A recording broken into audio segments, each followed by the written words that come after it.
आज मुंबईला पावसानं चांगलं झोडपून काढलं। कुठे काय परिस्थिती होती पाहूयात। मुसळधार पावसामुळे मुंबईतला अंधेरी सबवे बंद करावा लागला। अंधेरी सबवेमधून एखाद्या नदीप्रमाणे पाणी वाहतंय। खबरदारी म्हणून प्रशासनानं अंधेरी सबवे वाहतुकीसाठी बंद केला। अंधेरी सबवेच्या आजूबाजूची दुकानंही बंद करण्यात आली। मुसळधार पावसानं अंधेरीतला वीरा देसाई मार्ग पाण्याखाली गेला। पाण्याची पातळी जास्त प्रमाणात वाढल्यानं दुभाजकही दिसेनासा झाला। या मार्गावर पोलीस बीएमसी कर्मचारी तैनात करण्यात आले। मुंबई भाजप अध्यक्ष अमित साटम यांनीही या परिसराची पाहणी केली।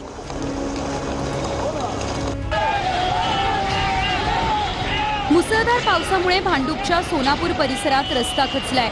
रस्ता खचतानाची दृश्य कॅमेऱ्यात कैद झाली आहे। जवळच खोदकाम सुरू असल्यानं रस्ता खचल्याचा आरोप स्थानिकांनी केलाय। मुंबईमधल्या चांदिवली परिसरात मुसळधार पावसामुळे रस्ता पाण्यात गेला। रस्त्यावर गुडघाभर पाणी साचलं। मनसेच्या महेंद्र भानुशाली यांनी पाण्यात उतरत आंदोलन केलं।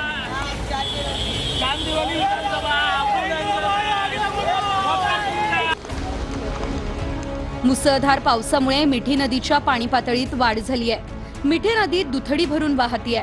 मिठी नदीची पातळी वाढली त्यामुळे कुर्ला परिसरातल्या झोपडपट्टी वासियांना सावधानतेचा इशारा देण्यात आलाय।